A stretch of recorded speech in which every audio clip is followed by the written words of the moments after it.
नमस्ते दोस्तों। आज हम लोग यूनियन बजट जो आज के दिन हमारे फाइनेंस मिनिस्टर ने बताया गया है। एक्चुअली ये बजट होता क्या है? जिन जिन लोगों को बजट के बारे में पता नहीं है या किसी को ऐसा है कि भाई हमारे सब्जेक्ट का नहीं है, एक्चुअली हर एक इंडियन के लिए है, हर एक का सब्जेक्ट है। बट प्रॉब्लम ये है कि इसकी जो लैंग्वेज होती है वो समझने में हर एक को थोड़ी दिक्कत होती है। तो चलिए मैं वो फाइनेंशियल टर्म्स या फाइनेंशियल जो हाई रेंज है उसकी जगह आपको पहले ये बताने की ट्राई करता हूँ कि बजट होता क्या है, बजट एक्चुअली किसके लिए, और एकदम अलग से डिफरेंट काइंड ऑफ वे से कुछ एग्जाम्पल से वेरी सिंपल लैंग्वेज में बताने की ट्राई करता हूँ। तो चलिए हम लोग बजट की शुरुआत करते हैं। बजट एक्चुअली क्या होता है? तो कोई भी कंट्री को चलाने के लिए दो पॉलिसीज़ होती है। First policy which is known as monetary policy, जो आरबीआई डिसाइड करती है, यानी आरबीआई अपने repo rate, reverse repo rate, interest rate design करने के लिए वो मॉनेटरी पॉलिसी से कोई भी कंट्री चलता है। देन आफ्टर होता है कैपिटल बजट, यानी बजटरी पॉलिसी, यानी it's a physical policy. Physical policy में फिजिकल बजट दैट मीन्स के रोड, रास्ते, इंफ्रास्ट्रक्चर्स, टैक्सेशन स्ट्रक्चर्स जो एक्चुअली फिजिकल होता है, यानी वो आपके आंखों के सामने दिखाई देगा बहुत सारी चीज़ें। तो वो सारी चीज़ें physical policy that means known as budgetary policy. Monetary policy RBI के गवर्नर डिसाइड करते हैं। फिजिकल पॉलिसी हमारे द्वारा जो चुने गए प्रतिनिधि है, यानी लोगों के द्वारा जो प्रतिनिधि चुने गए हैं, उनकी सरकार है, उन सरकार में जो फाइनेंस मिनिस्टर होते हैं, वो फाइनेंस मिनिस्टर ये फिजिकल पॉलिसी डिसाइड करते हैं और उनको आप बजट के दौर पे जानते हो। अब बजट में होता क्या है? तो चलिए बहुत सारी चीज़ें और एक सपना होता है जो देश को वहाँ तक ले जाने की ट्राई होती है। तो बजट में नॉर्मली 1 साल से लेके 5 साल, 6 साल या 10 साल तक के प्रोजेक्ट अवेलेबल हो सकते हैं।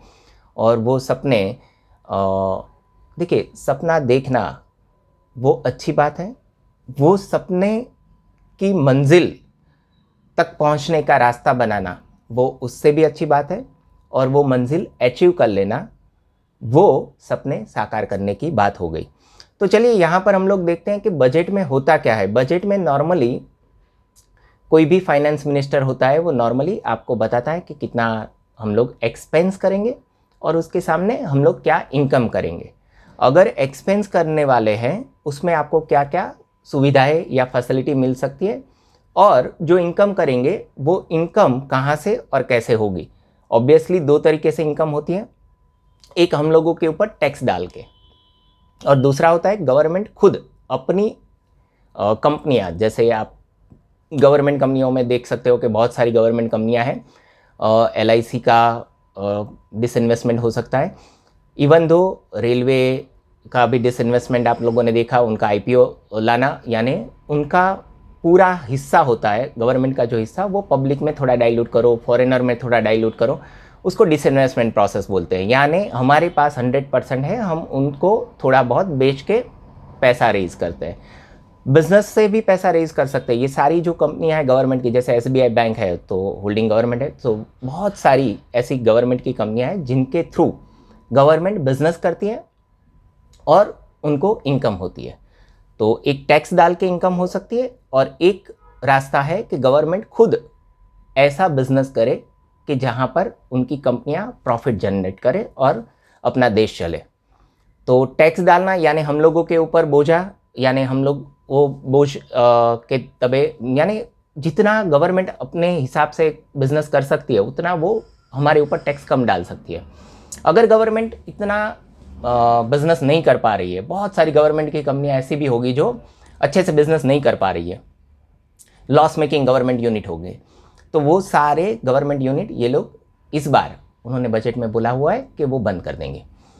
बहुत सारे ऐसे यूनिट है, वो एक बिग पॉइंट भी है कि बहुत सारे गवर्नमेंट यूनिट बहुत सक्षम या कार्यशील लोग नहीं मिल पा रहे जो प्रॉफिट मेकिंग की ओर या प्रॉफिट मेकिंग बना सके वो यूनिट को।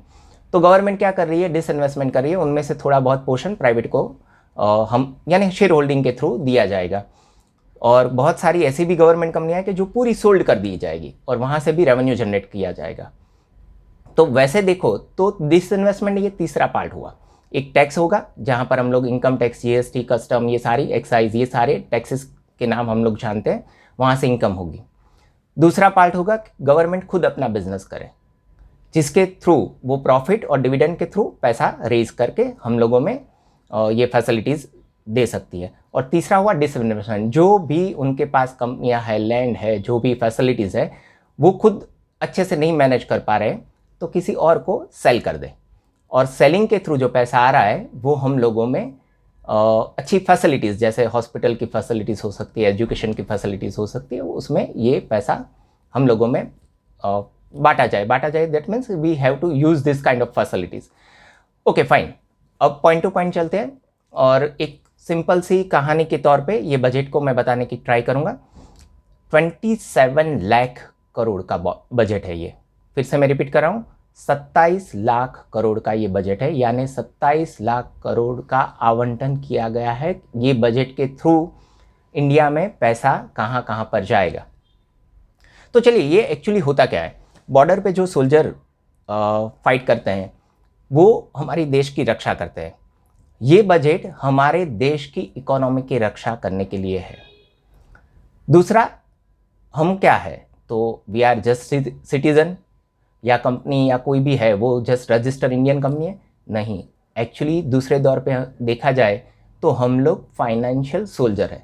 अब फाइनेंशियल सोल्जर यानी फाइनेंशियल सोल्जर के तौर पे हमको क्या करना है? हमको देखिए बिजनेस करना है, हमारी कंट्री को आगे ले जाना है। सिंपल लॉजिक है, हम आगे हमारा देश आगे। तो वो लॉजिक के हिसाब से अगर आप देखो तो हमको प्रॉफिट करना है, गवर्नमेंट को टैक्स पे करना है, हमारा परिवार भी हमको सिक्योर करना है, हमको वो परिवार को एक सस्टेनेबल लाइफ देनी है और अपर लेवल पे ले जाना है। तो वो सारी चीज़ें अगर देखें तो इनसाइडर हम लोग हमारे कंट्री के फाइनेंशियल सोल्जर हैं। तो अब गवर्नमेंट ने 3 डिपार्टमेंट में ये बजट को खर्च के दौर पे डिज़ाइन किया हुआ है। तो चलिए, पहला बजट, अगर हम सही में फाइनेंशियल सोल्जर है तो गवर्नमेंट को पहले हर एक ह्यूमन को, हर एक इंडियन को क्या समझना है? उनकी एसेट्स। तो वो एसेट का हेल्थ का पहले दौर पे उन्होंने ध्यान रखा है ये बजट में। हेल्थ के लिए ये ड्यू टू कोविड बहुत सारा हम लोगों ने देखा कि हेल्थ इश्यू के कारण पूरा कंट्री स्टॉप हो सकता है, उसकी एक्टिविटीज स्टॉप हो सकती है। लोग शायद इतना वर्ल्ड वॉर के दौरान भी कोई 2-3 महीने तक अपने घर में बंद नहीं रहा था। पास्ट आप वर्ल्ड वॉर का हिस्ट्री भी चेक कर सकते हो। तो ये एक डिसीज कोविड के कारण आप लोगों ने देखा होगा पूरे वर्ल्ड स्टॉप हो चुका था। तो यहाँ पर हेल्थ को सबसे प्रायोरिटी पे लिया इस बार। तो हेल्थ के दौर पे आप देख सकते हो बहुत सारे हॉस्पिटल्स नए ओपन करेंगे ये लोग, बहुत सारी सब्सिडीज प्रोवाइड करेंगे। इवन तो कोरोना की जो रसी है उसमें 2 वेरिएंट, यानी इंडिया ने खुद ने अपने कोरोना की रसी डेवलप कर ली। तो वो सबसे अच्छा बेनिफिट इसलिए रहता है क्योंकि कंट्री बड़ा है, लोग ज़्यादा है, सबसे बड़ी इकोनॉमी यानी सबसे बड़ी लोकशाही है, यानी एज अ पॉपुलेशन वाइज। तो अगर हमने हमारी रसी नहीं डेवलप की होती तो वो हमको बाहर से मंगवानी पड़ती और वो हमारे लिए बहुत बड़ा बर्डन और खर्चा हो सकता था।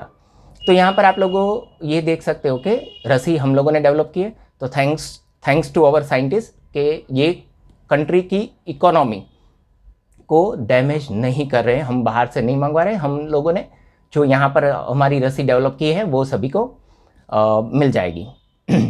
तो चलिए कुछ हेल्थ के रिलेटेड पहले बात कर लेते हैं, क्योंकि एज आ कंट्री के सोल्जर हम लोग हैं तो हमारे हेल्थ के रिलेटेड पूरा खर्चा इस बार अच्छे से डिज़ाइन किया गया है। अब हेल्थ के रिलेटेड जैसे बॉडी के रिलेटेड इंश्योरेंस भी हो सकता है, हॉस्पिटल्स भी हो सकते हैं, तो वो सारे सेक्टर में इन्होंने अच्छे से छूट दे रखी है और अच्छे से खर्चा भी करेंगे। दूसरा रहा कि अगर बॉडी का स्ट्रक्चर कहीं इलनेस में बीमार होता है तो हॉस्पिटल है, पर खड़े खड़े आप लोगों को वाटर का पॉल्यूशन इफ़ेक्ट करता है और एयर का पॉल्यूशन इफ़ेक्ट करता है। This is also affected in body part. So government ने एयर पॉल्यूशन के लिए भी बहुत सारे रास्ते निकाले हैं और वाटर पॉल्यूशन ना हो उसके लिए भी बहुत सारे रास्ते निकाले हैं। जैसे कि फॉर एन एग्जांपल, अगर एयर पॉल्यूशन को आपको रोकना है तो इंडस्ट्री के बहुत सारे नॉर्म्स ऐसे कर दो कि जहाँ पर कम पॉल्यूशन हो। एनर्जी जो भी आप पावर प्रोड्यूस करते हो, तो पहले थर्मल पावर से ज़्यादातर पावर प्रोड्यूस होते थे। अब उन्होंने क्या किया हुआ है, कि ज़्यादातर रिन्यूएबल एनर्जी और ग्रीन एनर्जी का यूटिलाइजेशन किया है, जैसे सोलर पावर है, हाइड्रो पावर है, जहाँ पर पॉल्यूशन कम होता है और पावर जनरेट होते रहते हैं। व्हीकल में आप देखो तो स्क्रैपेज पॉलिसी बना दी गई है, जहाँ पर पुराने जो व्हीकल है जो ज़्यादा धुआं निकालते हैं उनके इंजन में भी चेंज किया है, यानी नए जो व्हीकल आ रहे हैं उनके इंजन में ऐसा चेंजेस किया गया है कि उनका पॉल्यूशन कम हो। तो पुराने व्हीकल को स्क्रैप कर दिया जाएगा और नई स्क्रैपेज पॉलिसी डिज़ाइन करके हम लोगों को बता दी जाएगी, तो पॉल्यूशन का लेवल कम हो जाएगा, वाटर का पॉल्यूशन का लेवल कम हो जाएगा। तो ऑन एन एवरेज हमारे हेल्थ के बारे में उन्होंने अच्छे से प्लान किया हुआ है। इवन दो कोई कोई लोअर मिडिल क्लास लोग हैं या गरीब तबक्के में आते हैं, तो उनके लिए हेल्थ सप्लीमेंट, यानी उनको अच्छे से खाना मिले, उनको अच्छी सी दवाई मिले ज़रूरत के टाइम पे, तो वो सारी हेल्थ सप्लीमेंट भी उन्होंने एस्टैब्लिश की है। Even though health centre, sports activities जो हेल्थ के रिलेटेड, यानी हम लोग अगर सही में फाइनेंशियल सोल्जर है तो हमारी हेल्थ वो गवर्नमेंट को देखनी चाहिए और गवर्नमेंट ने फर्स्ट देखी हुई है। तो चलिए ये अच्छी बात है, ये बजट में बताया गया है, उसका ग्राउंड लेवल पे इम्प्लीमेशन होने में टाइम लगेगा। बट हाँ, ये सोच अच्छी है मेरे ओर से। ये हेल्थ का इश्यू इतने बड़ी कंट्री में फर्स्ट लेवल पे रखना वो अच्छी बात है, क्योंकि हमारे कंट्री के पास सबसे ज़्यादा ह्यूमन एसेट्स है। दूसरी कोई एसेट से अच्छी, अगर ह्यूमन एसेट को वेल मैनेज किया जाए तो इतने सारे माइंड, इतनी सारी एक्टिविटीज़ और इतने सारे सोल्जर कहीं और कंट्री में नहीं मिलेंगे। So that was a good ideology. Second, आप देख सकते हो उन्होंने इंडस्ट्री और मैन्युफैक्चरिंग यूनिट। अब इंडस्ट्री और मैन्युफैक्चरिंग यूनिट में आप क्या जानते हो, जैसे कि कंपनियाँ होती है, बट यहाँ पर हम लोगों ने देखा है कि हमारे country it's a various kind of sector available है, जिसमें मैन्युफैक्चरिंग यूनिट भी है, केमिकल है, फार्मास्यूटिकल्स है, बैंकिंग फाइनेंस सेक्टर्स है, ट्रैवलिंग टूर्स सेक्टर्स है। Even though agriculture is also one kind of good sector. जैसे आप लोगों ने अभी देखा है कि थोड़ा बहुत फार्मर का प्रॉब्लम चल रहा है दिल्ली में, वो लोग प्रोटेस्ट कर रहे हैं, तो वो सारी चीज़ें उन्होंने ध्यान में रख के फार्मर को भी बेनिफिट दिया है। Agriculture including the all kind of activities, मत्स्य उद्योग, एनिमल का जो है वो सारा एग्रीकल्चर में इन लोगों ने कंसिडर किया है। तो ये सभी जगह पर उन्होंने अच्छे से पैकेज किया है। तो फर्स्ट हो गया हेल्थ, अब हो गया वेल्थ, जहाँ से हम लोग वेल्थ बना सकते हैं। हमारी जो इंडस्ट्री है, हम लोग जहाँ काम करते हैं, हम लोग एज आ एम्प्लॉय या एज आ ऑनर काम करते हैं, वो सारे सेक्टर को इन्होंने अच्छे से मैनेज किया हुआ है। तो दूसरा पैसा लगेगा इंडस्ट्री, मैन्युफैक्चरिंग, एग्रीकल्चर पे। अब तीसरा पॉइंट, ये सब एक्टिविटीज़ हो गई, मैन्युफैक्चरिंग यूनिट हो गया, मैन्युफैक्चरिंग जो प्रोडक्ट है वो प्रोडक्ट हम लोग कहीं पे सेल करने चाहेंगे। तो अब बारी आई, जैसे एक बॉडी में ब्लड की सप्लाई के लिए वैन की ज़रूरत होती है, वैसे ही कंट्री में सप्लाई ऑफ गुड्स के लिए अच्छी सी रेलवे चेन और रोड रास्ते चाहिए। पोर्ट, रोड रास्ते, रेलवे चेन, ये सभी का अच्छे से निर्माण किया जाएगा, और अगर जहाँ पर ज़रूरत है वहाँ पर अच्छे से इनको एस्टेब्लिश किया जाएगा, तो उससे इकोनॉमिकल स्पीड बढ़ सकती है। तो पोर्ट, रोड रास्ते वो हो चुका। गैस की पाइपलाइनें डाली जाएगी, उससे क्या होगा, बहुत सारी कंपनियां थर्मल पावर से चलती थी तो उससे क्या होता है कि थर्मल पावर से पॉल्यूशन ज़्यादा होता था। अब धीरे धीरे गैस की पाइपलाइन आने से वो पॉल्यूशन कम करेगी और उनको फैसिलिटी अच्छी भी मिलेगी, और थर्मल का थोड़ा बहुत स्टॉक है नहीं है वो सारा इश्यूज़ रहता था, यहाँ पर गैस का सप्लाई अच्छे से उनको प्रोवाइड किया जाएगा। अब इलेक्ट्रिसिटी, तो हमारे कंट्री में अप्रोक्सीमेट 4 तरीके से इलेक्ट्रिसिटी प्रोड्यूस होती है। फर्स्ट, थर्मल पावर, जो बहुत पुराना है और बहुत बहुत बड़ी बड़ी कंपनियाँ, जैसे गवर्नमेंट की एक कंपनी है एनटीपीसी, नेशनल थर्मल पावर, उसका नाम ही थर्मल पावर है, बट अब वो कंपनी भी डाइवर्सिफाई हो रही है different kind of power sector में, जैसे कि वो हाइड्रो पावर में भी है, सोलर पावर में भी है, और एटॉमिक पावर। तो ये 4 तरीके हैं। हाइड्रो, पानी से आप पावर प्रोड्यूस कर सकते हो, सोलर सेल से आप सोलर से पावर प्रोड्यूस कर सकते हो, और एटॉमिक पावर, और रहा थर्मल पावर। तो धीरे धीरे करके पूरा देश शिफ्ट हो रहा है ग्रीन एनर्जी, यानी थर्मल पावर को छोड़ के हाइड्रो पावर और सोलर पावर में कन्वर्ट हो जाएगा। तो अच्छी बात है, वो भी एक इफ़ेक्ट पब्लिक के लिए भी अच्छी है और एक कंट्री के लिए पॉल्यूशन फ्री एयर मिलना वो भी अच्छी बात है। कोई भी कंट्री में क्या होता है, एक फॉर एन एग्जांपल बहुत सारा सेक्टर तो है ही, जैसे कि मैं दुबई का एग्जांपल दूँ तो दुबई में ज़्यादातर आप देखोगे कि वो लोग टूरिज़्म को प्रोवाइड करते हैं, उनके पास उनकी इकोनॉमी को सस्टेन करने के लिए टूरिज़्म। पहले क्या था, दुबई के पास शायद क्रूड ऑयल था, अब धीरे धीरे उनको पता चल गया कि क्रूड ऑयल नहीं होगा, यानी एक इकोनॉमी थी मैन्युफैक्चरिंग इकोनॉमी। उनको जैसे ही कैलकुलेशन में पता चल गया कि ये जो क्रूड ऑयल है वो हमारे पास बहुत ज़्यादा सालों तक नहीं रहेगा, तो उन्होंने अपनी जो इकोनॉमी है वो मैन्युफैक्चरिंग से कन्वर्ट करके टूरिज़्म में कन्वर्ट कर दी। तो हम लोग ये भी कर सकते हैं कि टूरिज़्म को प्रमोट करें। बहुत सारी इंडिया में ऐसी प्लेस है, टूरिज़्म में दो टाइप हो सकते हैं। एक नेचुरल प्लेसेस जहाँ पर आप नदी तालाब या माउंट दिखा सकते हो और नेचुरली स्टे करवा सकते हो। दूसरा है जो मेन मेड है, जैसे ताजमहल, वैसे है पुराना पर मेन मेड है, वो नेचुरली नहीं है। तो लोग अजायबी है तो देखने आते हैं, तो अपने फॉरेन से जो लोग आते हैं तो टूरिज़्म का आजू बाजू की लैंड, आजू बाजू की जो बिज़नेस है, एक्टिविटीज़ है, शॉप है, वहाँ से शॉपिंग होती है, तो सभी के प्राइस बढ़ते रहते हैं और उनकी इकोनॉमी चलती रहती है। इवन दो मैं गुजरात से हूँ तो मैं गुजरात का एक एग्जांपल दूँ, स्टैच्यू ऑफ यूनिटी यहाँ गुजरात में डेवलप किया है। बहुत बैकवर्ड एरिया में डेवलप होने के बाद अब वो एरिया सबसे हाई प्रायोरिटी एरिया बन गया। दैट मीन्स कि वहाँ की लैंड की प्राइस बढ़ गई, वहाँ होटल एस्टेब्लिश हो चुकी, बहुत सारे लोग आते रहते हैं, वन टाइम का एक्सपेंस कर दिया, अब उसकी रेवेन्यू सालों साल तक मिलती रहेगी। You have to just maintain cost, उनकी मेंटेनेंस कॉस्ट है वो आपको मेंटेन करनी है, दैट्स इट। तो टूरिज्म सेक्टर को बढ़ावा दे सकते हो, उसके कारण आपका कंट्री अच्छे से ग्रो कर सकता है।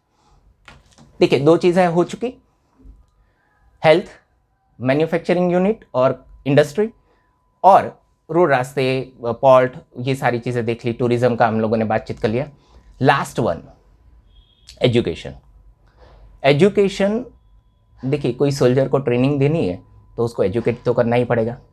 हर एक इंडस्ट्री के लिए इंजीनियर चाहिए, हेल्थ सेक्टर है तो उनके लिए डॉक्टर और नर्सेस चाहिए, बहुत सारे कॉमर्स फील्ड के लोग चाहिए, तो ये सारा एजुकेशन पे भी आपको ध्यान देना पड़ेगा।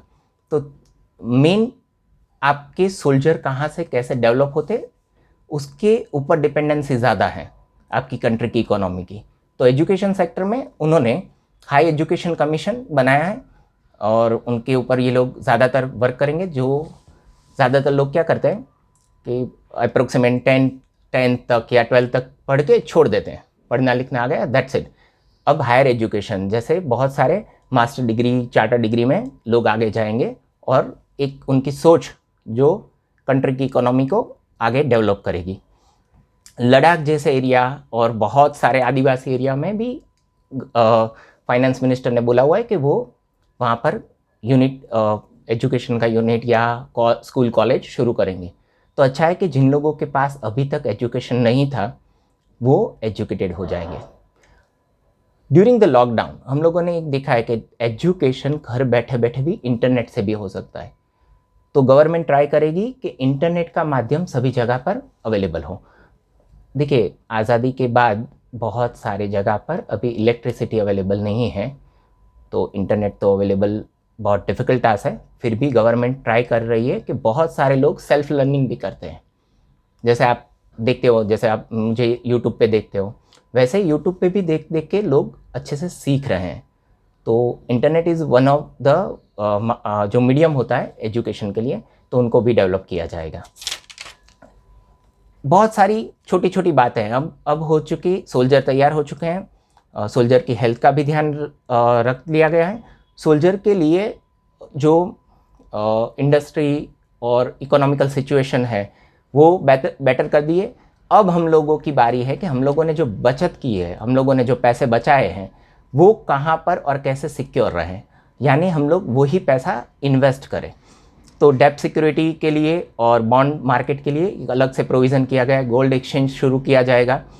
इन्वेस्टर चार्टर का एस्टैब्लिशमेंट हो चुका है या उसके ऊपर और बहुत सारे अपडेशन आएंगे। इंश्योरेंस में एफडीआई और एफआईआई की जो मर्यादा है या उनकी जो कैपेसिटी है वो बढ़ा दी गई है। उनके ऊपर इवन दो वो प्रॉफिट मिनिमाइज़ करे या प्रॉफिट कम करे और हम लोगों को फैसिलिटी ज़्यादा मिले, वो सारे भी रूल्स रेगुलेशन सेबी के साथ मिलके कर दिए गए हैं। एफडी के ऊपर पहले 1 लाख, बैंक में जो अगर आप एफडी कर रहे हो फिक्स डिपॉजिट, तो उसमें 1 लाख का इंश्योरेंस था। वो इंश्योरेंस की लिमिट और वो बढ़ा के इंश्योरेंस 5 लाख का कर दिया है।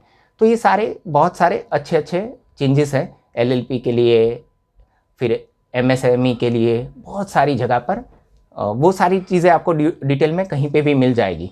हम लोग ट्राई करते हैं कि बहुत इजी वे पे बजट क्या है वो समझने की। तो चलिए, ये सब खर्चा हो चुका।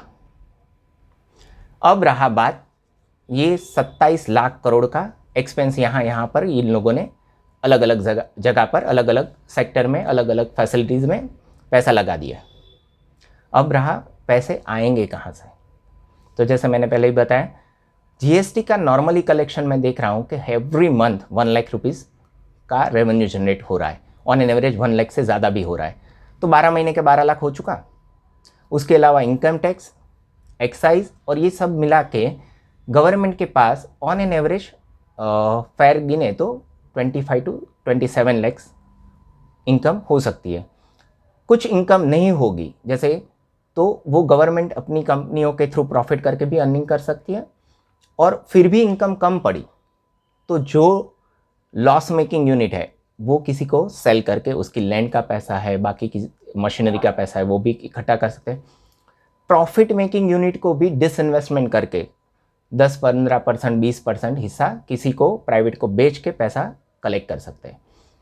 तो ऑन एन एवरेज मेरे हिसाब से देखा जाए तो ये 27 लाख करोड़ का बजट पॉसिबल बजट है। बहुत सारे टाइम क्या होता है कि ऐसे बजट बड़ी बड़ी बातें होती है, बस इम्प्लीमेशन में देरी बहुत हो जाती है, क्योंकि इंडिया में बड़ी बात करने के बाद उसका इम्प्लीमेशन प्रोसेस बहुत टफ और हार्ड रहता है, क्योंकि हर्डल बहुत सारी रहती है, लोगों के थ्रू रहती है, सिस्टम के थ्रू रहती है, और बाय वे ऑफ लॉ भी रहती है कभी कभार। होप कि ये बजट मेरे हिसाब से तो अच्छा है, और मुझे लगता है कि ये बजट में बहुत सारे चेंजेस ऐसे हैं कि जो हम लोगों को धीरे धीरे अच्छा रिजल्ट दे सकते हैं, हमारी लाइफस्टाइल अच्छी कर सकते हैं। गरीबों को भी ध्यान में रखा हुआ है। यानी देखिए, गरीबी ऐसी चीज़ है कि गरीब कोई एक्चुअली बाय बॉर्न हो सकता है, पर पूरी ज़िंदगी गरीबी, अगर वो हार्ड वर्क करता है, उसका एजुकेशन अच्छा है, तो उसकी गरीबी थोड़े टाइम के बाद चली जाती है। तो अगर सही तरीके से ग्राउंड लेवल पे ये बजट का इम्प्लीमेशन हुआ तो हमारी इकोनॉमी सही में आगे बढ़ सकती है। तो वो सारी चीज़ें देख के मुझे ये लग रहा है कि बजट ऑन एन एवरेज अच्छा है, बस इम्प्लीमेशन अच्छी तरीके से हो और हम लोगों को अच्छे से रिजल्ट इन सभी चीज़ों का मिले। शेयर मार्केट इसके ऊपर अच्छे से रिएक्ट कर सकता है, थोड़े टाइम के लिए बढ़ भी सकता है, और बहुत फास्ट बढ़ चुका है तो थोड़ा बहुत स्टेबिलिटी और करेक्शन भी आ सकता है। बट ऑन एन एवरेज ये बड़ी कंट्री के लिए ये बजट अच्छा है। चलिए, thank you very much watching my video.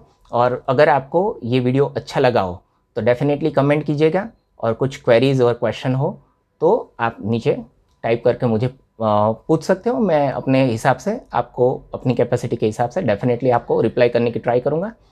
और यहाँ पर जो बजट हम लोगों ने बताया वो फाइनेंशियल टर्म्स के हिसाब से नहीं है, बहुत नॉर्मल लैंग्वेज में सभी के समझ में आए उसके हिसाब से है। फाइनेंशियल कैलकुलेशन और फिगर्स आपको दूसरे दिन न्यूज़पेपर में भी मिल जाएंगे, और सोशल मीडिया में तो आपको सारे फिगर्स मिल जाएंगे। चलिए, thank you very much watching my video. Thank you very much.